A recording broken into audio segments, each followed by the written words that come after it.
శ్రీమద్గురు నిరంజనం గురుదేవాయ నమః. శ్రీ భాగవతులు కృష్ణప్రభు రచించినటువంటి శుద్ధ నిర్గుణ తత్వ కందార్థ గరువులలో శిష్య విజ్ఞాపన అధ్యాయం యందు మొదటి నుండి కందార్థం సంఖ్య 286. ముఖ్యంగా ఈ కందార్థ గరువులోని భావము గురువు శిష్యుని పరీక్షార్థమై బోధనిచ్చినట్టు పరీక్షించి ఈ బోధకు తగినవాడా కాదా అని, తగినవాడైతే వానికి ఈ బోధ ఇచ్చే నిమిత్తమై వ్రాసినటువంటి కందార్థ గరువు. అది ఏ విధంగా అంటే, కొట్టితి తిట్టితి శ్రమలను వెట్టితి నీ మనవి చెవులను వెట్టక పెడచెవు వెట్టితి మెట్టితి వెడలను గొట్టితి నీ మనసు తెలియా కోపము లేక సరే తెలిసే నీ ఓపిక పోక పట్టు మిచ్చద ఇంకా నట్టేమియని దయా పుట్టి ఇచ్చితి బోధ గట్టి వాడవు రోరి కోపము లేక సరే తెలిసే నీ ఓపిక పోక.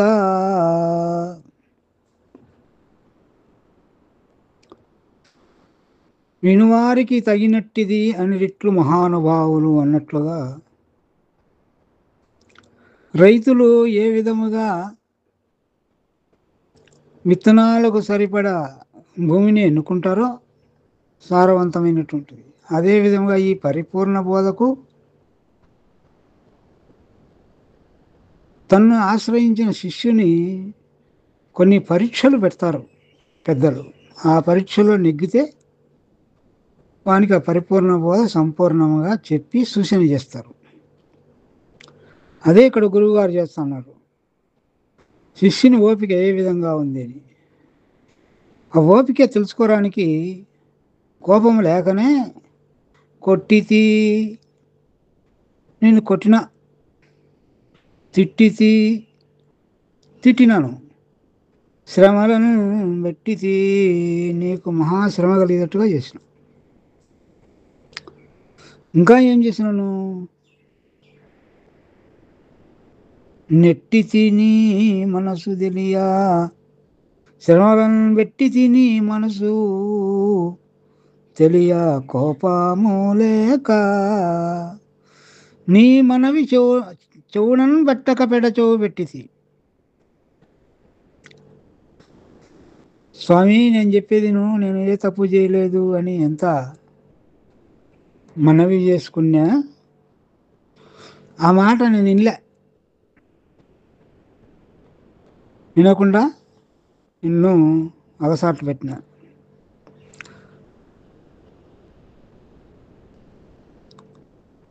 పెట్టితి మెట్టితి వెడలను కొట్టిది, పెడచెవు పెట్టక మెట్టితి వెడలను కొట్టితి. నా దగ్గర ఉండకూడదు పోని మెడలు కొట్టినా.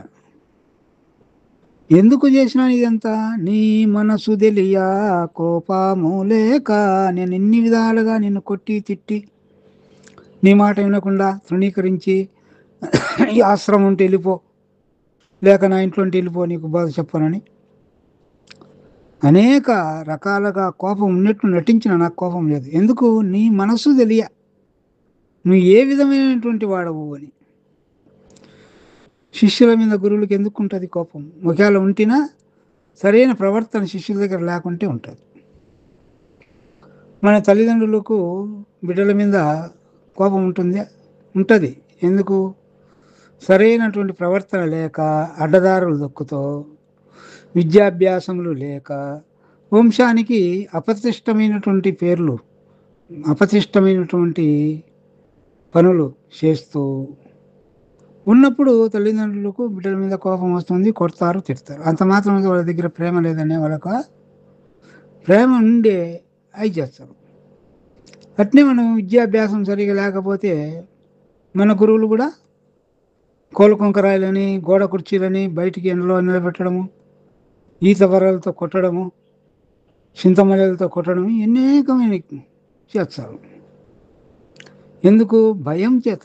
భయం రావడానికి, భయం చేత భక్తి కుదరాల. ఆ భక్తి చేత విద్యాభ్యాసం సరిగా చేసుకోవాలి. అందుకే ఈ మనసు ఓపిక అనేది ఎంత మాత్రం ఉంటుంది శిష్యునికి అని తెలుసుకునేదానికి ఈ కార్యములన్నీ చేసిననైనా నీ మీద నాకు కోపం లేదు, కోపం లేకనే చేసిన ఇది. కాబట్టి ఈ నేను చేసినటువంటి ఈ పనులకన్నట్టుకు ఓర్చుకొని నన్ను విడిచి నువ్వు పోలే, నేను దొబ్బినా కూడా నువ్వు పోలే. కాబట్టి నీ ఓపిక సంపూర్ణంగా నాకు తెలిసింది. ఈ పూర్ణ బోధకు వీడు తగినటువంటి వాడవే అని నాకు తెలిసి,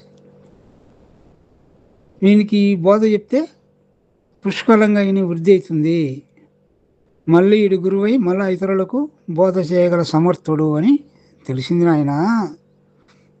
సరే తెలిసే నీ ఓపిక పోక పట్టు మిచ్చెద ఇంకా నాయన, నట్టేమియని అట్లు చేయను, ముందు చేసినట్టు చేయను, ఆలస్యం పరచను. నేను చెప్తా విను. దయబుట్టి నీ మీద నాకు దయ కలిగింది, దయబుట్టి ఇచ్చితి బోధ గట్టి వాడవు రోరి, ఈ బోధకు తగినటువంటి గట్టి వాడవు. నేను ఎన్ని ఇబ్బందులు పెట్టినా నువ్వు నన్ను విడిచిపోలే. మనోవాక్కాయ కర్మలందు ఏకత్వం కలిగి నువ్వు నన్నే నమ్మి ఉన్నావు శరణార్థి వచ్చి. అయినా నీ మనసులో ఇంకా ఏమైనా కొంచెం శంక ఏమైనా ఉన్నదో, సరిగా నమ్మినవో లేదో అని నాకు కోపం లేకనే అనేక విధాల నిన్ను శ్రమల పెట్టి నీ మనస్సు నొప్పించేటట్టు మాట్లాడి నువ్వు చెప్పే మనవి వినక అనేక రకాల కొట్టినా తిట్టినా ఎన్నిటికు నువ్వు ఓర్చుకొని మళ్ళా నన్ను విడవకుండా నా దగ్గరనే ఉండవు. కాబట్టి ఈ బోధకు తగినటువంటి వాడు, ఈ పరిపూర్ణ బోధ నీకు చెప్పినట్లయితే ఫలిస్తుంది. ఈ బోధ అనాది కాలం నుండి వస్తుంది కాబట్టి ఇటువంటి బోధకు నువ్వు అర్హునివి అని నాకు రూఢి అయింది. కాబట్టి నీ మీద దయబుట్టి ఈ బోధ నీకు చెప్పినావు, గట్టివాడవరా నువ్వు అని శిష్యుని తను పెట్టిన పరీక్ష ఎందు నెగ్గినాడు కాబట్టి ఆప్యాయతతో పలికినటువంటి మాటలు ఇవి. శ్రీమద్గురు నిరంజనం గురుదేవాయ నమః.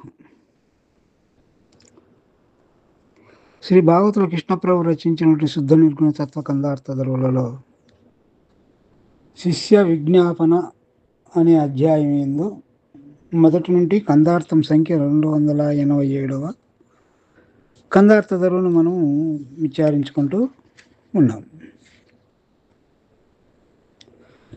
ముఖ్యంగా ఈ కందార్థ ధరువులో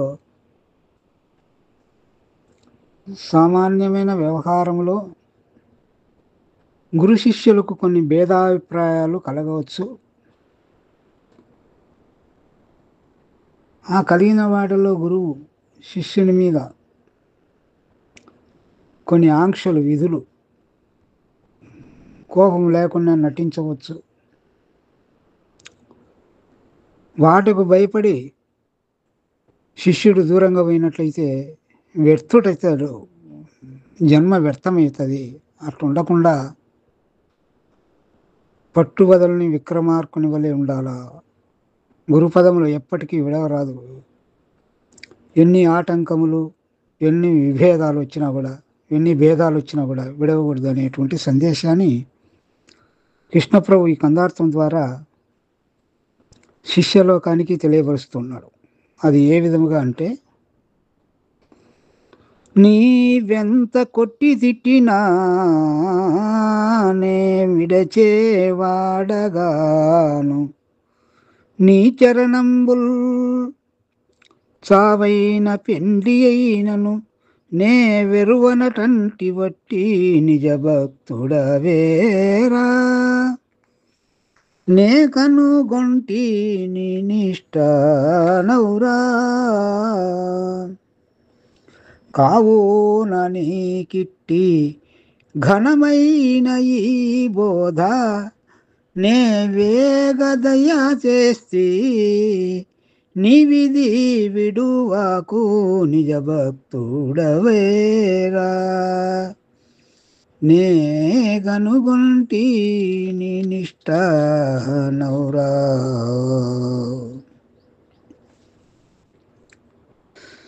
నాయనా శిష్య, నువ్వేమన్నావు నాతో? నీవెంత కొట్టి తిట్టినా స్వామి, నువ్వెంతన్నా కొట్టు, ఎన్నెన్నా తిట్టు, నువ్వు కొట్టినా తిట్టినా నా బాగు కోరే గాని నా కీడు కోరవు కదా. నా దగ్గర తప్పు ఉన్నప్పుడే మీరు కొట్టడం తిట్టడం జరుగుతుంది కానీ నా తప్పును సరిచేసేదానికే మీరు ఇట్లా వ్యవహారం చేస్తున్నారు. ఏం వ్యవహారం అంటే కొట్టడం తిట్టడం. మీరు ఎన్నైనా చేయండి స్వామి, నేను చాలా మొండోన్ని, పట్టు వదలని విక్రమార్కుని వలె నేను ఏ పట్టు అంటే జన్మరాహిత్యం వరకు మీ దగ్గర చేరిన, ఆ జన్మరాహిత్యం అయ్యేంత వరకు, ఆ భ్రాంతి తొలిగేంత వరకు నేను నీ యొక్క పాదములను విడవను. నే విడచేవాడగాను నీ చరణంబుల్, నీ యొక్క పదములను వాక్యములను, ద్వాదశి షోడశి అనేటువంటి ఈ రెంటి వలన బోధ జరుగుతుంది కాబట్టి ఉన్నది పరిపూర్ణము, లేనిది ఎరుక. ఏ గురువుకు పాదములు, నీ చరణంబుల్ అంటే పాదములు. నీ చరణంబుల్ చావైన పెండ్లి అయినను, చావు అంటే నన్ను లేకుండా చేస్తారా? పెండ్లి అయినను పరిపూర్ణ బోధను తెలిపి నన్ను గురువును చేసి మళ్ళా నా ద్వారా శిష్యులను పెంపొందించడం, అది పెండ్లి. పెళ్లి చేస్తే ఏమవుతుంది? సంతానం కలుగుతుంది, వంశము నిలబడుతుంది. అట్లా ఇక్కడ కూడా గురువంశం నిలబడాలి కదా. రెండు విధాలు. చావైన పెళ్లి అంటే నన్ను లేకుండా చేసినా సరే, నన్ను లేకుండా చేసి మళ్ళా నన్ను గురువుని చేసి నా ద్వారా ఈ యొక్క పరిపూర్ణ బోధను వృద్ధి పొందడం, అది వృద్ధి పెళ్లి. గురు పరంపర నిలుస్తుంది అంటే ఇక్కడ ఒక భావం ఉంది. తమకు తాముగా ధన్యులైనటువంటి వారు స్థితిని పొంది ఇంకా మళ్ళీ శిష్యులకు చెప్పరానికి, బోధను చెప్పరానికి అంత చాకచక్యం లేకుండా ఉండేటువంటి స్థితి వేరు. బోధ స్థితి పొంది చాకచక్యం చేత, మాటల నేర్పు చేత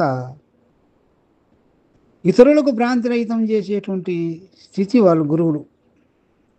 తమకు తాముగా ధన్యులైనటువంటి స్థితి ఒకటి, తాము ధన్యులై ఇతరులను ధన్యత చేసుకునేటువంటి స్థితి ఒకటి. అది చావు పెళ్లి అనేది.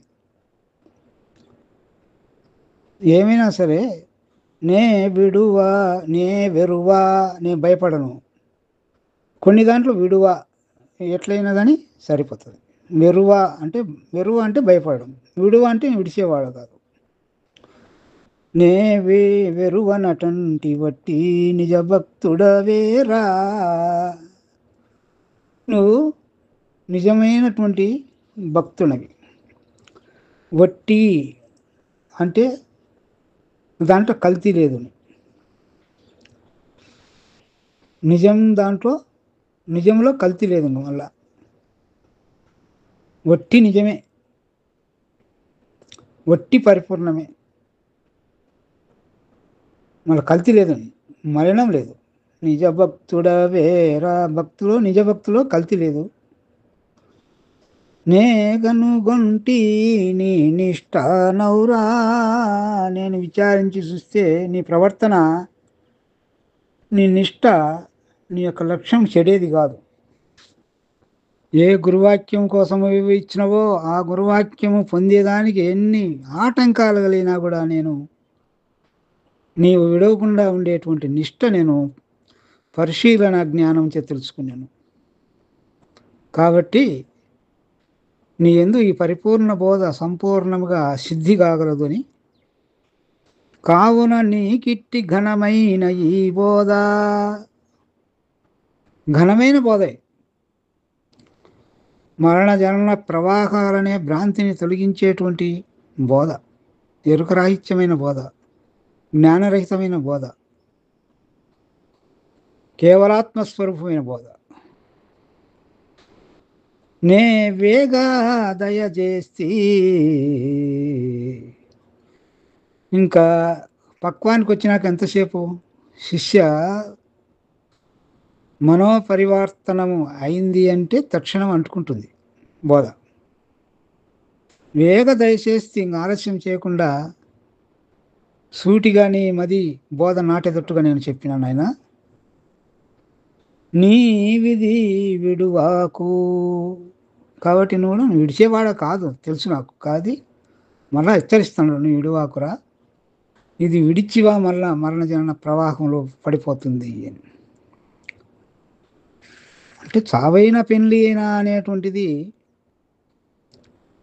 ఈ లోకంలో వ్యవహారంగా తీసుకున్నప్పుడు, నేను చంపినా సరే పెళ్ళి నీట ముంచినా పాల ముంచినా అని. నీట ముంచడం అంటే సావడం, పాల ముంచినా అంటే వృద్ధి పొందడం. లోక వ్యవహారంగా అది. ఏం చేసినా సరే నువ్వు నా మంచి కోరిన వాడవు అని అన్నావు. కాబట్టి నీకు నిజమైన భక్తుడవు, నీవు ఈ బోధన అర్హుడవు బోధకు. వేగంగా నీకు దయచేస్తాను, నువ్వు ఇది ఇడువాకు అని ఒక సత్శిష్యులకు ఇవ్వాల్సినటువంటి సందేశాన్ని కృష్ణప్రభు ఇక్కడ ఇచ్చినాడు. శ్రీమద్గురు నిరంజనం గురుదేవాయ నమః. శ్రీ భాగవతుల కృష్ణప్రభు రచించినటువంటి శుద్ధ నిర్గుణ తత్వ కందార్థ ధరలలో శిష్య విజ్ఞాపన అనే అధ్యాయం యందు చివరిది కందార్థం వరుస సంఖ్య 288. ఈ కందార్థమును మనము పరిశీలించినట్లయితే గురువాక్యము అనేదాన్ని నిదానముగా నీకు అందించినాను. ఇంతటితో బోధ అయిపోయింది. ఈ బోధ మర్మం ఎవరైనా వస్తే అడిగితే నిన్ను వారి మనస్సు అరయాక, అంటే వాడు ఎటువంటి వాడో, ఈ బోధకు తగినవాడో లేదో చూసి నేను నీకు ఎట్లా చెప్పినానో వానికి కూడా అట్లా చెప్పును అనే భావం వ్యక్తం చేస్తున్నారు. ఆ భావం ఏమిటో మనం ఒకసారి కందార్థ పరిశీలన చూసి తెలుసుకుందాం. నా నోటి మాట వెంబడి తానెప్పుడు సంచరించే దగని చిత్తం బేనదిగని ఈ బోధ నిధానమునికిస్తిదీని దాసు కోసుమ్మి నిత్యము నీవు చూచుకో నమ్మి ఏ నరుడైన నిన్నీ బోధ నడిగితే వాని మనసరయక వానికి చూపేవు దాసుకో సుమ్మి నిత్యము నీవు చూచుకో నమ్మి. నాయనా, నా నోటి మాట వెమ్మడి తానెప్పుడు సంచరించే. అంటే ఇక్కడ నా నోటి అంటే గురువాక్యం వెమ్మడి గురువు చెప్తున్నాడు కాబట్టి గురువు నోట ఏమొస్తుంది? గురువాక్యమే వస్తుంది. ఆ గురువాక్యమే మాట అంటాడు. నా నోటి మాట నేను ఏదైతే చెప్పినాను. గురువు నోట వచ్చేటి 3 త్రిమంత్రములు. ఈ త్రిమంత్రముల యొక్క సమ్మేళనమే పరిపూర్ణ బోధ. ఎన్ని విధాలుగా చెప్పినా దాని సారాంశమే ఉంటుంది. ద్వాదశి, షోడశి, పంచదశి అనేటువంటి 3 వాక్యములు. ఈ 3 వాక్యముల స్వరూపమైన మాట గురువాక్యం ఏదిందో దానిమ్మడి తానెప్పుడు సంచరించే. వినేటువంటి శిష్యుడు ఆ గురువాక్యముమ్మడి ప్రయాణమైతా వింటా ఆచరిస్తూ ఉంటే దగని చిత్తంబేనదిగని ఈ బోధ నిదానమున నీకిస్తీ.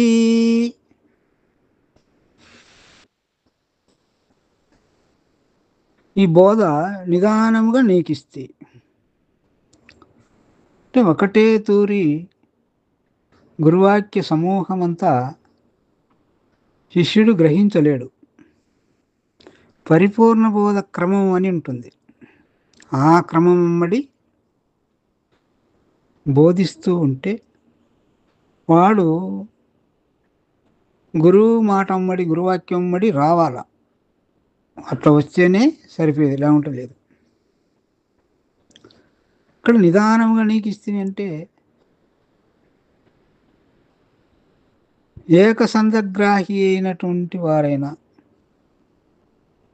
అటువంటి కృష్ణుడైనా కూడా సాందీపుల వద్ద 12 ఏళ్ళు గురుకుల వాసం సేవ చేశాడని చెప్తాను.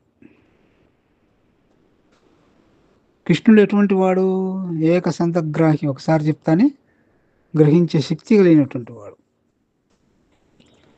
అందుకే బృహద్వాష్ణములు కూడా గురుసేవ ఎంతవరకు చేయాలంటే కుశాగ్ర బుద్ధిమంతులు అయితే 12 సంవత్సరములు. కుశాగ్రం అంటే దర్భకొనం వంటి సూక్ష్మ ప్రజ్ఞ ఉండేటువంటి వారికి 12 సంవత్సరాలు పడుతుందని మనకు చట్టం ఉంది, సిద్ధాంతం. నిదానముగా ఇచ్చినట్లే కదా అది.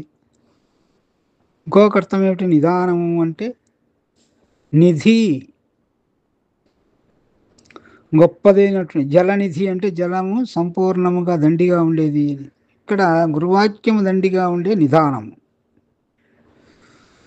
ఒక కొండ తరగాలంటే ఒక్కొక్క రాయి తీసేసినట్టుగా గురువాక్య సమూహం నిధి, గురువాక్య నిధి అంతా ఒకటిసారి గ్రహించలేడు. కాబట్టి ఒక్కొక్కటి వింటూ రావాలి, గ్రహిస్తూ రావాలి.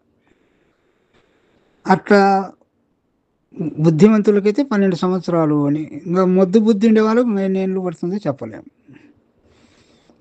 అంటే టైం అనేది ఉండదు, సమయం ఉండదు.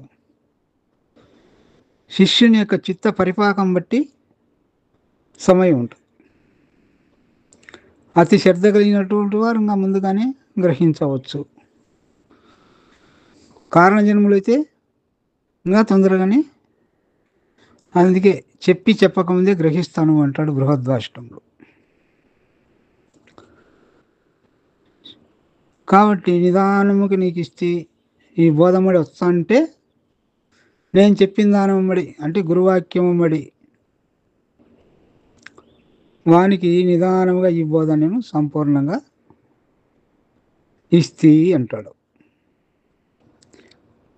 నీకు ఇచ్చి దీన్ని దాసుకో సుమ్మి, నీవు కూడా దాసుకో. ఎవనికంటే వానికి మూర్ఖులకు చెప్పగాకు. చెప్తే నిష్ప్రయోజనం అవుతుంది. చెప్పగాకమనే నిబంధన ఎందుకు పెట్టినారు? చెప్తే ఫలించదు కాబట్టి, ఫలించే కానీ చెప్పు అని. అది నీవు కూడా దీన్ని దాసుకో, నేను చెప్పినటువంటి ఈ యొక్క గురువాక్యాన్ని. నిత్యము నీవు చూచుకో నమ్మి. ఇది సామాన్యమైంది కాదు, ఎరుక జయించడం కష్టము అంటాడు బృహద్వాష్టములు. త్రిమూర్తులకు కూడా అది కాదు నాయన. మోహిని అవతారమును చూసి శివుడే ఒక్కరో చెలించినడని పురాణాలు. అంత గొప్పది ఇది. కాబట్టి రాగి చెమ్ము ఏ విధంగా మూలనిచ్చేది శిలుం పట్టిపోతుందో, రోజు తోముకుంటానే తలతల అంటుంది రాగి పాత్ర. అట్లా నీలోనే పెట్టుకోకుండా నువ్వు రోజు చూసుకోదాన్ని, మన పరిశీలన జ్ఞానంతో నువ్వు దాన్ని చూడు. అట్నే పెట్టగాకు. అట్నే పెడితే మరుపు వస్తుంది, మరుపు సిద్ధం ఎరుకకు. అట్లా నువ్వు ఉన్నట్లయి పరిపూర్ణ స్థితిని పొందినప్పుడు మళ్ళా ఏ నరుడైన నిన్నీ బోధనడిగితే, ఎవరైనా ఇటువంటి గొప్పది అయిన బోధ ఈ దగ్గర ఉంది కదా అని నాకు చెప్పు అని నేను వచ్చి అడిగితే వెంటనే చెప్పగాకు అని. 12 ఏళ్ళు సరిపడేటువంటి బోధ 1 సంవత్సరమైన చూసి వాడు ఏ దానికి వచ్చినాడని కనిపెట్టి అర్హుడా కాడా అని చూసి చెప్పు అని పెద్దల ఆజ్ఞ. కనీసం 1 సంవత్సరం ఎందుకు చూడాలంటే మాయలో సేవ, మనిషిలో మర్మం తెలియదు. కొందరు అతి వినయంతో వచ్చు. అతి వినయం ధూర్త లక్షణం అని ఆషాఢభూతి కథ మనకు పెద్దలు చెప్తారు. శిష్యుని దగ్గర ధనాన్ని దొంగలించుకోవడానికి అతి వినయం ప్రదర్శించి వాడు గురువు నమ్మితే వాడు ఎత్తుకొని. అట్లా ఉంటారు కొంతమంది. కాబట్టి 1 సంవత్సరమైన చూసి వానికి చెప్పు. అదే చెప్తున్నాడు ఇక్కడ. ఏ నరుడైన నిన్నీ బోధనడిగితే వాని మనసరయక వానికి చూపేవు. వాని మనస్సు అరయక, విమర్శ చేయక ఎందుకు వచ్చాడు? నిజముగా భ్రాంతి రహితము కావాలని వచ్చాడా? నిజముగానే ఘోర సంసారం ఎందు బాధపడలేక వచ్చాడా? లేక దొంగ బుద్ధుల చేత ఏమైనా వచ్చినాడా? మోసపుచ్చేదానికి వచ్చాడా? తస్కరించేదానికి వచ్చాడా? అనేక రీతులుగా ఉంటారు జనులు. లోకో భిన్న రుచి అని ఉంది. కాబట్టి గురువులైనటువంటి సద్గురువులు ఈ బోధకు అర్హుడా కాడా అని 1 సంవత్సరం రోజు పరిశీలించి బోధకు తగినటువంటి వాడైతే వానికి తెలియజేస్తారు అని ఈ బోధ యొక్క మర్మం ఈ చివరి కందార్థ ధరువులో కృష్ణప్రభు మనకు అందరికీ వెల్లడించినారు.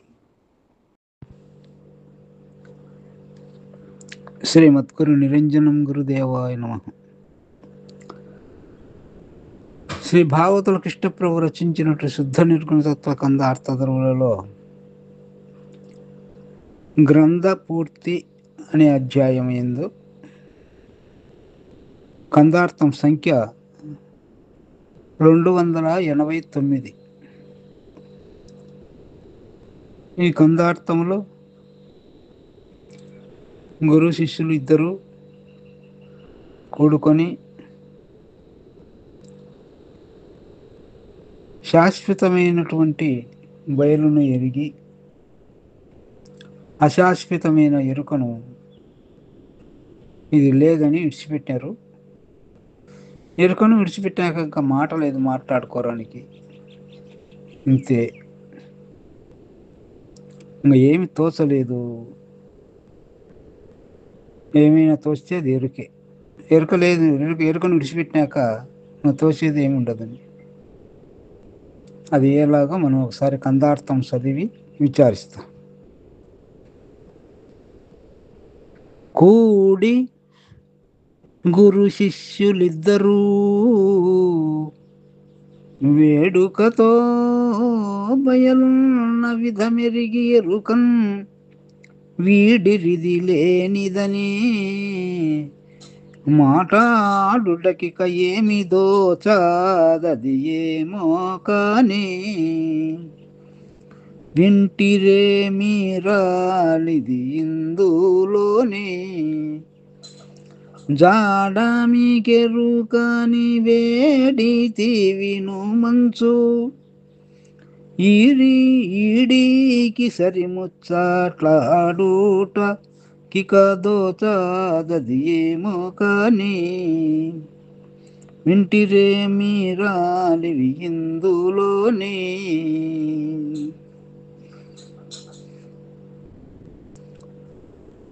కోడి గురు శిష్యులిద్దరూ వేడుకతో బయలున్న విధమెరిగి, ఇద్దరు గురువు శిష్యులు కొడుకొని ఏది శాశ్వతమో ఏది అశాశ్వతమో విచారించి మూడు కాలముల యందు ఏకప్రకారముగా శాశ్వతముగా తనకు తానే స్వసిద్ధమై ఉన్న బయలును ఎరిగి ఆ బయలందు ఎరిగి ఎరుకను వీడిరిది లేనిదని ఎరుకను విడిచిపెట్టినారు. ఎందుకు? ఇది లేదు, లేకనే భ్రమరూపమైంది. ఎండమావుల్లో నీళ్ళ మాదిరి, కుందేటి కొమ్ము మాదిరి, తాడులో సర్పము మాదిరి, ఆకాశంలో పుష్పం మాదిరి, మొద్దులో పురుషుని మాదిరి, కలలో ఆనందం మాదిరి, గంధర్వరాజ నగరం ఉన్నట్లు ఇవి లేనివన్నీ. ఇట్లా ఇది లేదని ఇడిచిపెట్టారు. లేనిదని ఎందుకు పట్టుకోవాలా? ఉండేదాన్ని మొదలు పట్టుకోవాల్సింది. ఎరుకను వీడిరి, ఇది ఎరుకన్ వీడిరిది లేనిదని మాట్లాడుటకి ఏమి దోచాదది ఏమో కానీ. ఇంకా మాట్లాడేదానికి ఎరికే మాట్లాడాలి కదా, దాన్ని మాట్లాడేది ఏదో అది ఇడిచిపెట్టినారు. ఇంకా ఈ తోసేదానికి ఏముంది? తోచేయాలకు ఎరుకుండాలి, జగత్తు ఉండాలి. కాబట్టి దాన్ని ఇడిచిపెట్టినారు. ఎరుకుని ఇడిచిపెట్టినాక తోచేది లేదయా అని చెప్తూ, వింటిరే మీరాలివి ఇందులోని. విన్నారు కదా ఇంతవరకు బోధ. ఇందులో నీ జాడ, ఈ ఇంతవరకు జరిగినటువంటి సంభాషణలో ఉండేటువంటి జాడ మీకెరుకని వేడితి వినుమన్సు. మీ వేడుకున్న వినమని. ఏమి జాడ ఉంది దీంట్లో? బయలు ఉన్నదని, లేనెరుక లేదని జాడ ఏర్పడింది. లేని దాన్ని ఇడిచిపెట్టినాం, సరిపోయి. ఈడికి సరి ముచ్చట ఆడుట కికదోచదది ఏమో కానీ. విడిచిపెట్టినాక ముచ్చటలాడేది ఎరికే కానీ బయలుకు ఏ ముచ్చట పనికిరా. ఏ ముచ్చట ఆడాలనే బయలు ఆడాలి. ఏ వింతలు బయలుకే కానీ ఎరుకకే కానీ బయలుకు కాదు. కాబట్టి ఎరుకను విడిచిపెట్టిన తర్వాత ఇంకా ముచ్చటలు ఆడేదానికి మళ్ళా ఎరుకుందా? లేదు. కాబట్టి ఏమి తోచలేదా బయలు ఎందు నొక్కి చెప్పుదమన్న నోరాడని ఎదు నా పాలి దైవమే మందు అని ఒక ఆయన తత్వం రాస్తాడు. ఏమని అనరాని తత్వం ఇది, గురుతత్వం, ఎరుక మీరినది. అదే ఇక్కడ చెప్తాడు. గ్రంథము సంపూర్తి అయింది. ఇప్పటికీ ఏ విషయాలైతే చెప్పాలనుకున్నాడో, ఏం విషయం చెప్పాలనుకున్నాడు? ఉన్నది బయలు, లేనిది ఎరుక అనే విషయం చెప్పాలనుకున్నాడు. సంపూర్తి అయింది ఇంతటితో. ఈ బోధ చెప్పడం అయిపోయింది అని గ్రంథము సంపూర్తి చేసినాడు. గ్రంథ సంపూర్తి అని మళ్ళా వచ్చేది గ్రంథ సమాప్తి అంట అన్నాడు. లాస్ట్ వచ్చేది అని తను ఏ విషయం అయితే చెప్పినాడో అదంతా ఇంకా అయిపోయింది, ఇంకా చెప్పడానికి ఏమి లేదు, చెప్పేది లేకుంటే వినేది లేదు, వినేది చెప్పేది లేకుంటే ఉన్నది బయలే అనే విషయాన్ని మీకందరికీ తెలిసింది కదా అనేది ఇక్కడ స్పష్టం చేసినాడు కృష్ణప్రభు.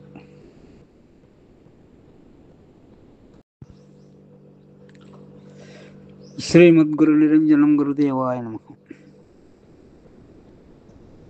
శ్రీ భాగవతుల కృష్ణప్రభు రచించినటువంటి శుద్ధ నిర్గుణ తత్వ కందార్థ ధరువులలో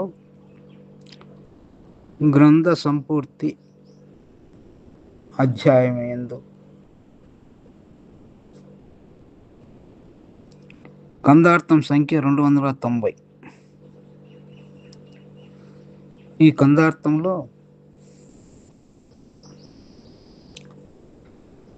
పూర్వ కవులు అంటే మహాభారతం రచించినటువంటి తిక్కన, ఎర్రాప్రగడ, నన్నయ్య, వీళ్ళని కవిత్రయం అంట. ముగ్గురు, ఈ ముగ్గురు రచించారు మహాభారతం. నన్నయ్య, తిక్కన, ఎర్రన. వాళ్ళు అంకెలకు బదులు 1, 2, 3, 4, 5, 6, 7, 8, 9 పదములను సూచించేవారు సంస్కృతంలో. ఆ పదాలను సూచించి సంఖ్యను చెప్పేవారు. అట్లనే ఇక్కడ మన కృష్ణప్రభు కూడా తను కందార్థములు ముగించేటువంటి తిథివార నక్షత్ర సంవత్సరం శాలివాహన శకం. ఏ సంవత్సరంలో, ఏ శకములో, ఏ సంవత్సరములో, ఏ మాసములో, ఏ తిథి యందు ముగించినడో చెప్తున్నాడు. అది ఎలాగా మనం కందార్థం ఒకసారి చదువుకొని విచారిస్తాం. శరశాస్త్ర స్వర హిమకర పరిమితమైనట్టి శాలివాహన శకమందరయగా సోపకృతను వత్సర మార్గశిరంబు కృష్ణ చవితి నాటికి పద్యాల్పదక్కువ మున్నోటికి మురయు సూజేస్తి నెవ్వరు విన్నా చదివిన పరిపూర్ణ మెరుకైలే నెరుక లేకుండు చవితి నాటికి పద్యాల్పదక్కవ మున్నోటికి. శరశాస్త్ర స్వర హిమకర పరిమితమైనట్టి శాలివాహన శకమందు. ఇక్కడ శరములు అనే అంకెను సూచించేది మనము మన్మథ బాణములు అంటాం. మన్మథునికి బాణములు 5 ఉంటాయి. ఏమిటి ఏంటి? అరవిందం 1, అశోకం 1, సూతం 1, నవమల్లిక 1, నీలోత్పలము 1. ఇంకా ఒక్కొక్క శాస్త్రాన్ని విన్నప్పుడు మనము దీంట్లోనే హృదయము, స్తనములు, చూపులు, శిరస్సు, మర్మస్థానము అని ఒక్కొక్క శాస్త్రంలో వీటిని కూడా శరములు, బాణములనే అంటారు. అట్లా వీటిని మనము ఈ శరములు 5 చివర రాసుకొని కుడి నుండి ఎడమకు రావాలి. 5 అంకె అక్కడ వేసుకున్నప్పుడు లాస్ట్న శాస్త్రములు ఎన్ని? షట్ శాస్త్రములు అంటాం. 6 శాస్త్రములని. ఏమిటి ఆ శాస్త్రములు 6?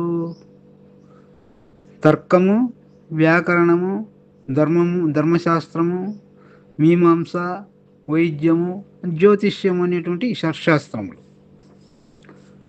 ఆరుకు ఇవాళ పక్క ఎడమ వైపు, కుడి నుండి ఎడమ వైపు అంటే 5 పెట్టి మళ్ళీ ఇక్కడ 6 పెడితే 65. ఇంకేం చెప్పినాడు? స్వరములెన్ని? సప్తస్వరములు 7. స రి గ మ ప ద ని, ఈ 7.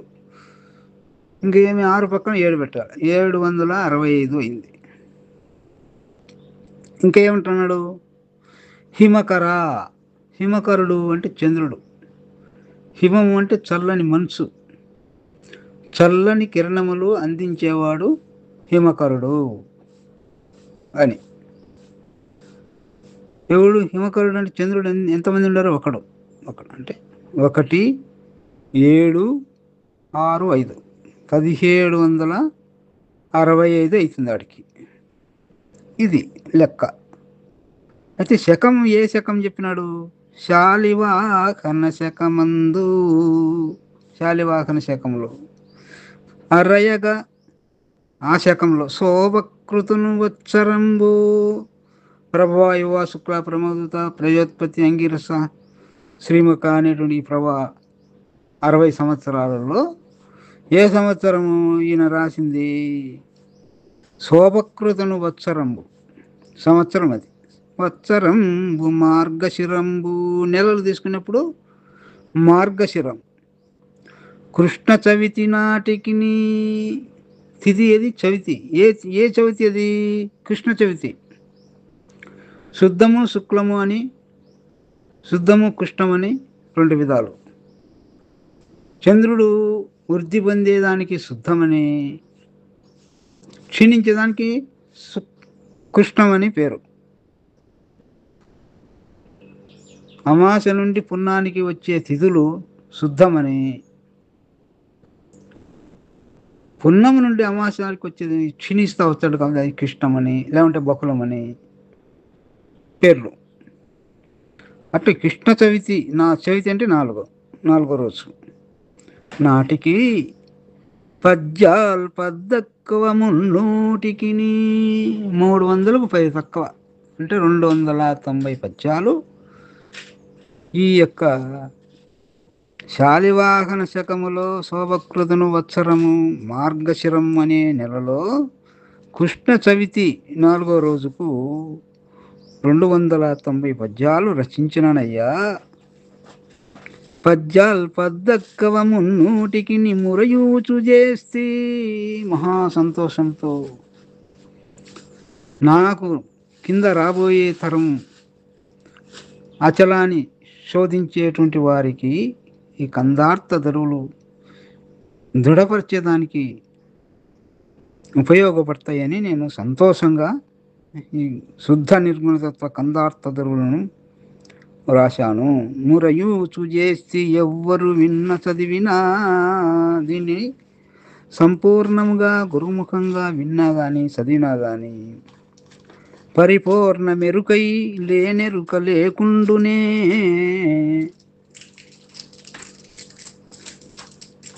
పరిపూర్ణ మెరుకై, పరిపూర్ణం శాశ్వతమైందని, లేనెరుక లేకుండానే లేనిది లేదని విడిచిపెడతారు ఎవరైనా. లేనిది ఎవడు పట్టుకోడు. గట్టిదాన్ని ఎవరు పట్టుకుంటారు? గట్టిదాన్నే పట్టుకుంటారు. గట్టిదైన పరిపూర్ణాన్ని పట్టుకొని లేనెరుకను విడిచిపెడతారు. లేకుంటూనే చవితి నాటికి పద్యాలు పద్దక్కో 300కి అని తను చెప్పేటువంటి యొక్క కందార్థ దరువులు ఈ తేదీకి అని అంకెలు చెప్పకుండా పదములతో సూచించి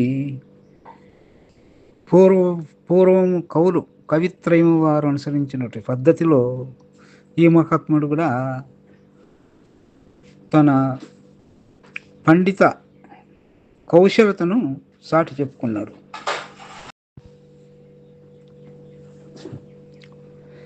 శ్రీమద్గురు నిరంజనం గురుదేవాయ నమః. శ్రీ భాగవత కృష్ణప్రభు రచించినటువంటి శుద్ధ నిర్గుణతత్వ కందార్థ ధరువులలో గ్రంథపూర్తి అనే అధ్యాయం యందు చివరిది, మూడవది,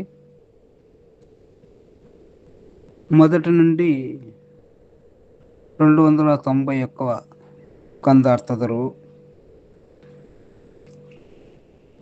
గ్రంథం పూర్తి చేసినాడు కాబట్టి ఈ కందార్థంతో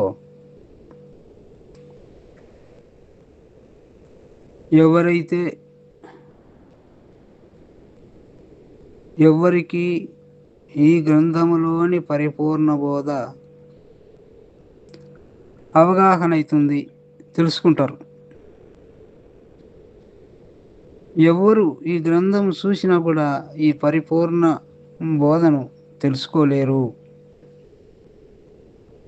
అనే ఈ రెండు విషయాల గురించి ఈ కందార్థ దరువులో ముఖ్యంగా కృష్ణప్రభు తెలియజేశారు.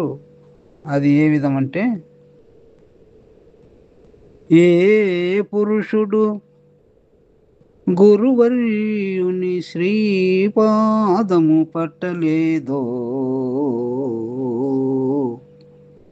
శేలుగనా తండి పుస్తకము చూచిన ఏ పట్టున నిలువకేగు ఇది నిజమయ్యా.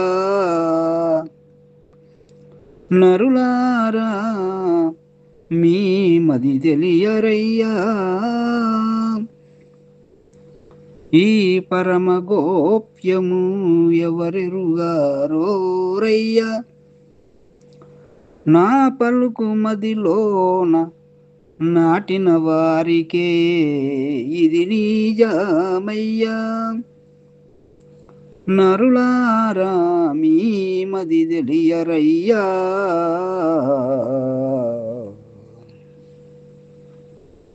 ఏ పురుషుడు, ఎవరైతే, ఏ మానవుడైతే గురువర్యుని శ్రీపాదము పట్టలేదో, పరిపూర్ణ గురువుని యొక్క శ్రీపాదము పూజించేటువంటి పాదము,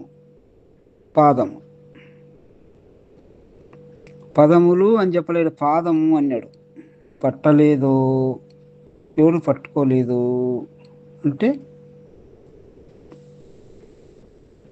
గురువుకు ఏ పాదం ఉంటుంది? శ్రీపాదం, పూజించేటువంటి పాదం, సకల దేవతలు పూజించేటువంటి పాదం. ఏమిటిది ఆయన పదము అంటే పరిపూర్ణ బోధ స్థితి. ఆ పరిపూర్ణ బోధ ఎవరికైతే తెలియదో అని భావం. పరిపూర్ణ బోధ తెలియాలంటే పరిపూర్ణ గురువును ఆశ్రయించాలి కదా. ఆశ్రయించి ఆయనకు చతుర్విధ శుశ్రూషలు చేయడమే శ్రీపాదం పట్టడం, గురువర్యుని శ్రీపాదం. అందరూ పూజించేటువంటి ఆ పరిపూర్ణ గురువు పాదము. ఆ పరిపూర్ణ బోధ తెలియదో శేలుగనా తండి పుస్తకము చూచిన. పరిపూర్ణ బోధ తెలియనటువంటి వారు, గురు సూచన ఎరుగనటువంటి వారు ఈ పుస్తకం, ఈ శుద్ధ నిర్గుణ తత్వ కందార్థ దరువులను చూసినట్లయితే ఏ పట్టున నిలువకేగు అని సహించక అక్కడ ఉండనే ఉన్నాడు. పందికి ఏ విధంగా పన్నీరు మెచ్చదో ఆ విధంగా మనం మెచ్చుకోడు. పద్మము మీద ఉన్న కప్ప ఏ విధంగా పద్మం సువాసన గ్రహించలేదో అట్లా ఈ పుస్తకంలో ఉండే మాధుర్యమైనటువంటి పరిపూర్ణ బోధను వానికి తెలియదు కాబట్టి వాడు మెచ్చుకోడు. వానికి తెలిస్తే కదా, వాడు గురువు దగ్గరికే రాలే, గురు సూచనే లేదు, పరిపూర్ణ బోధే వినలే, వాడు ఎట్లా ఒప్పుకుంటాడు?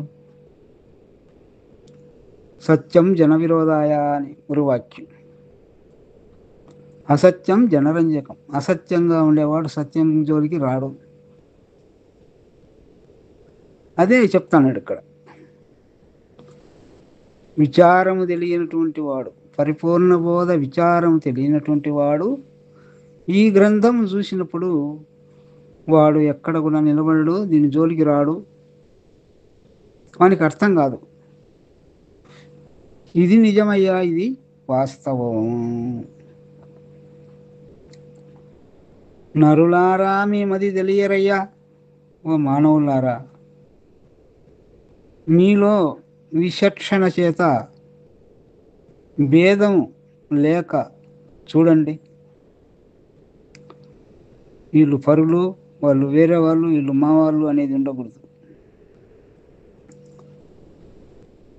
భేద బుద్ధి లేక విచారిస్తే మీకు అర్థమవుతుంది. ఈ పరమ గోప్యము ఎవరెరుగరోరయ్యా. ఈ పరమ గోప్యం బట్టవేలు, అతి రహస్యం బట్టవేలు, ఎవరికీ తెలియదు. అందరూ దాంట్లోనే ఉన్నారు. సముద్రంలో ఉన్న జలచరములని సముద్రాన్ని ఏ విధంగా ఎరగవో ఆ విధముగా అందరూ బట్టబయలులోనే ఉండి బట్టబయలును ఎరగరు. కాబట్టి ఇది పరమగోప్యం, ఎవరు ఎరగరు. కాబట్టి అతి రహస్యం బట్టబయలు, ఎవరెరుగరోరయ్యా, ఎవరికీ తెలియదు నాయన. ఇది ఎవరికి తెలుస్తుంది? నా పలుకు మదిలో నాటిన వారికి. నా పలుకు అంటే ఇక్కడ నేను చెప్పేటువంటి ఈ పరిపూర్ణ బోధ మదిలో నాటుకోవాలి. మదిలో నాటుకున్నట్లయితే అది చెడిపోదు, మరుపు రాకుండా ఉంటుంది. ఆరూఢత స్థితిని నాటడం అంటారు. విని మర్చిపోయేది అది నాటినది అనిపించుకోదు. ఒక భూమిలో ఒక స్తంభం, కరెంటు స్తంభం నాటినాము అంటే అది ఎంత గాలి కూడా పడిపోదు. ఎక్కడనో భూమి సల్లుగా ఉండేటువంటి ఆ ప్రదేశాల్లో పడిపోతాయి కానీ కరెంటు స్తంభాలు అట్లా నాటిన అంటే మది లోపల మరవకుండా ఉండడమే నాటడం. అది దానే దృఢత్వము అంటారు. మదిలోని నాటిన వారికే ఇది నిజమయ్యా. ఏది నిజము? ఈ పరిపూర్ణ బోధ. ఇంతేగాని పరిపూర్ణ బోధ ఎరగనటువంటి వారు ఈ పుస్తకము పరిపూర్ణ బోధను తెలిపే శుద్ధ నిర్గుణతత్వ కందార్థ ధరువులను వాళ్ళకు చేతించి ఆడ పారేసిపోతారు, అసహించుకుంటారు. ఎందుకు? వాళ్ళకి తెలియదు కాబట్టి. అందుకే బృహద్వాష్ణులో ఒక వాక్యం చెప్తారు, విచారించని వారితో విచారించుట దోషము అని. గురువాక్యం తెలియని వానితో గురువాక్యం ప్రస్తావన ఎందుకు? అర్థమవుతుంది కాదు. అవ్వను పట్టుకొని వసంతం ఆడినట్టు ఉంటుంది. కాబట్టి ఇది గురుసూచన అయినటువంటి వారికే మెప్పు, కానీ గురుసూచన ఎరగనటువంటి వారికి ఈ మెప్పు కాదు ఇది ఈ పుస్తకము అని.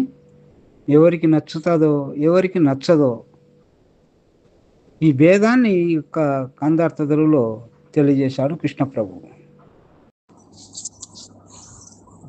శ్రీమద్గురు నిరంజనం గురుదేవాయ నమః. శ్రీ భాగవతుల కృష్ణప్రభు రచించినటువంటి శుద్ధ నిర్గుణతత్వ కందార్థ ధరువులలో గ్రంథ సమాప్తి అనే అధ్యాయము చివరి కందార్థ ధరువు. అంటే వరుస సంఖ్య 292. ఈ కందార్థ ధరువుతో గ్రంథమును సమాప్తి చేస్తాడు. ఇంకా ఏం చెప్పేది లేదని. ఇంతకుముందు కందార్థంలోనే తను చెప్పే విషయాలన్నీ ఇంతతో సమాప్తమైనవి. ఇప్పుడు ఇది గ్రంథపూర్తి అని సశేషముగా గురువు శిష్య ద్వయం నాస్తి ఉపదేశం కథం భవేత్ అన్నట్టుగా ఇంకా ఏమి లేదు, ఉన్నది బయలే. సరి అంటే 2 రూపాయల ద్వయదోష రహితం అచలం కర్తృకార్య వివర్జితం అనే వాక్యానికి సరైనటువంటి కందార్థ ధరువు ఇది. మన దీంట్లో ఏమి వివరణ ఇచ్చినాడో కృష్ణప్రభు మనం ఒకసారి కందార్థతను చదివి విచారించి తెలుసుకుందాం. ఎరుక నెరుంగని బయలులో గురుడును శిష్యుడు వారి గొడవయు నేమీకెరిగించినవన్నీయు మీరెరిగినవన్నీయును మీరాలేను ఉల్లక్కి తానెప్పుడు ఉల్లక్కి ఇంకా మాటే లేదాయాను సరిపాయా సరిపోతే సరిపాయా సరి మీరాలేనుల్లక్కి ఉల్లక్కి తానెప్పుడు ఉల్లక్కి. ఎరుక నెరుంగని బయలులో ఎప్పటికీ సర్వకాలములందు సర్వదేశ సర్వవస్తులందు ఎడతెగక నిండి తనకు తానే స్వతసిద్ధమై ఉన్నటువంటి బయలులో లేనెరుక ద్వంద్వరూపమైనటువంటి ఈ లేనెరుక బయలుకు తెలియదు ఉన్నదో లేదో, ఇది లేకనే కలిగింది ఎండమావుల రీతి. అటువంటి బయలులో ఎరుక స్వరూపమైన గురుడు శిష్యుడు వాళ్ళు ఆ గురువు శిష్యునికి ఎరిగించినను అని ఆ గొడవ అన్నాడు. గొడవ అంటే ఏమిటిది? ఏమీ లేదు, ముందు ఏమీ లేని భయంలో ఎరికే తానే తనకొచ్చి గురు శిష్య రూపముగా మాట్లాడి ఇంతకుముందు చెప్పిన కందార్థంలో మాదిరిగా ఉన్నది పరిపూర్ణమని, ఎరుక లేనిదిని ఎరుకను మానుకుంటూ ఉన్నారు. అది ఇక్కడ చెప్పింది, అదే గొడవ. ఈ బోధ అంతా గొడవ కిందకే తీసుకున్నాడు. మీకెరిగించినవన్నీ నేను నీకు చెప్పినటువంటి 22 అధ్యాయాల యొక్క బోధ అన్నీను మీరెరిగినవన్నీయును మీరేమెరిగినారో నేను ఏది చెప్తే అది మీరు ఎరిగి ఉంటారు. అయితే నేనేం చెప్పినా ఉన్నది పరిపూర్ణము లేనిది ఎరుకని చెప్పిన, మీరు అట్లానే ఎరిగినారు. ఉన్నది పరిపూర్ణము లేనిది ఎరుకని మీరు ఎరిగినారు. మీరెరిగినవన్నీయును మీరాలేను ఉల్లక్కి, మీరు కానీ నేను కానీ చెప్పే నేను కానీ విన్న మీరు అంటే గురు శిష్యులు ఇద్దరు ఉల్లక్కి ఏమి లేదు బయలే ఉంది. ఆ బయల్లో మనము కల్పితమైన గురు శిష్యులం ఇద్దరం ఏం లేదు. అదే గురు శిష్యోదయం నాస్తి ఉపదేశం కదంబమెత్తని ఉల్లక్కి తానెప్పుడు ఉల్లక్కి. ఇప్పుడు ఉండేది ఏంది? బయలుంది. ఆ బయలు ఏమైనా ఉందా? నామరూపాలు అంటే నామరూపాలు ఏమీ లేదు. అందుకే ఉల్లక్కి అంటే ఏమీ లేనిది. బయలు లేనిదని కాదు, బయల్లో ఇంకొకటి అది తప్ప ఇంకోటి లేదు. అది ఉల్లక్కి అంటే ఏమి లేదు, పరిశుద్ధమైంది అని భావం. ఉల్లక్కి అంటే ఏమి లేనిది ఎరుక ఉల్లక్కే, కానీ నామరూపాలతో ఉంది ఎరుక. ఆ నామరూపాలు ఉన్న ఎరుక ఆ బయలుయందు లేదు. ఉల్లక్కి అంటే స్వచ్ఛమైంది అని భావం తీసుకోవాలి. ఉల్లక్కి మరి ఇంకా మాటే లేదా? మాట్లాడదాం అనుకునే ఎరుక కావాలి కదా. ఎరుక ఏం లేకుండా పోయా, లేనిదే ఊరిక తోచి లేక మేఘం లేవు మెరుపు మాదిరి ఉందా అంటే కనపడుతుంది తలక్కని మేఘం ఎందు. మరి ఉంది అంటే లేదు, లేదంటే తలక్కని కనపడుతుంది. ఆ విధముగా లేనిదే ఎరుక మాట్లాడి ఆ మాటను మానుకునేది. ఇక మాటే ఆ మాట్లాడే మాట ఏమీ లేదు. మాటే లేదాయను సరిపాయా. సరిరూపమైనటువంటి ద్వంద్వాలతో కూడుకున్నటువంటి ఈ గురు శిష్యులు ప్రపంచము శరీరం ఏమీ లేదు. సరిపాయా అది పోయింది, లేకుండా పోయింది. సరిపాయా సరిపోతే సరి అంటే రెండు పోతే సరి, ఇంకా ఏం శేషం లేదు. కాబట్టి ఏమీ లేని బట్టవేలే ఉంది అని ఒక చెప్పకనే చెప్పే సూచన దీంట్లో చేస్తున్నారు.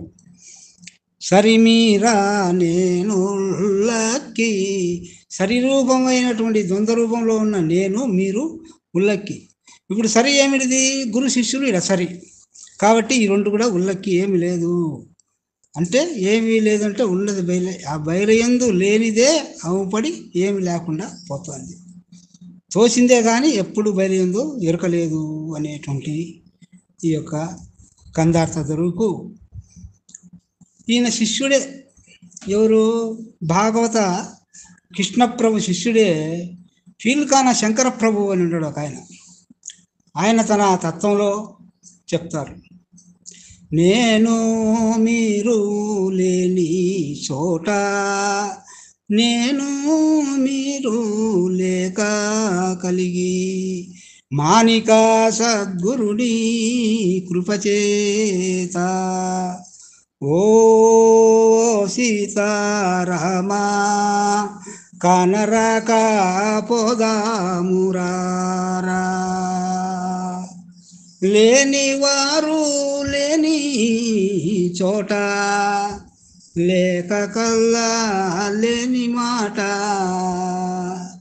లేని పాట పాడిపోయిరి, లేని దానితో లేకపోయిరి, ఓ సీతారామా లేని దానితో లేకపోయిరి. సరైనటువంటి తీర్పు అయిన శిష్యుడు కూడా చెప్పినాడు, లేని ఎక్కడ లేమో నువ్వు లేరు నేను లేను, మీరు లేరు నేను లేను, అక్కడ లేని చోట బట్టవెల్లో మనం లేకనే కలమాదిరి కలిగి, ఎండమావలో నీళ్ళు లేకనే ఇట్లా ఎండమావలో ఉపచిన విధంగా కలిగి, లేక కల్లా లేని మాట, ఈ మాట లేదు, కల్లా అంటే ఒట్టిది, కలిగి లేని పాట పాడిపోయి, అంతా అది ఊహనే, బోధంతా ఊహ.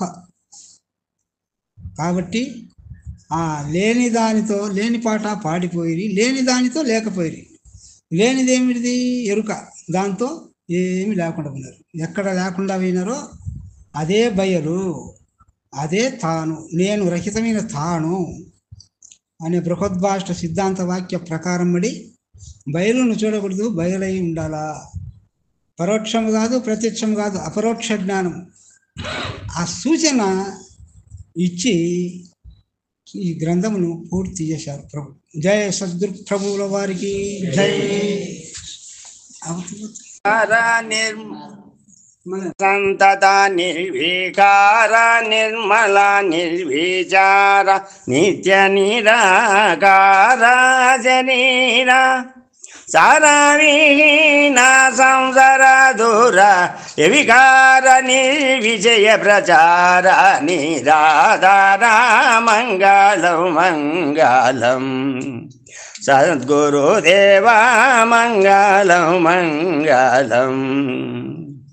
పుట్టిగిట్టకాయున్నాయటి ద్వయరహితమైనటి ద్వాదశ వస్తు గుటోదయ బూటి, అటే చిరమున చెయ్యి పెట్టి జన్మము కాడ ముట్ట ఎరుకను వీడగొట్టిన ప్రభురాయ మంగళం మంగళం సద్గురుదేవా మంగళం మంగళం.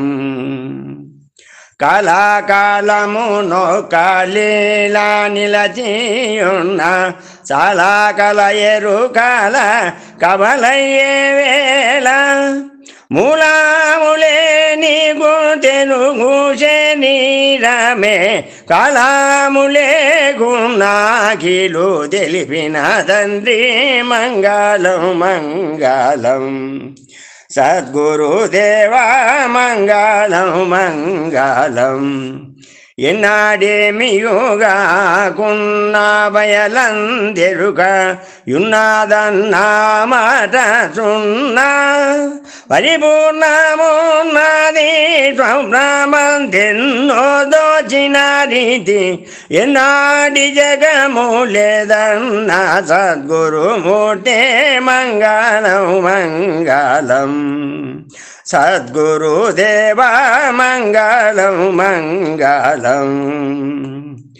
సాటిలేని కృపతోటి బయలును చూపి పాడేయరు కనుగోట మిడిదర మేడి, కోటి లింగయకు ఈశుడి ఎరిగించిన దిడులేనే సూరి కోటేశ్వర ప్రభో మంగళం మంగళం సద్గురుదేవా మంగళం మంగళం మంగళం సద్గురు పద్మములకు మంగళం మంగళము జై సద్గురు.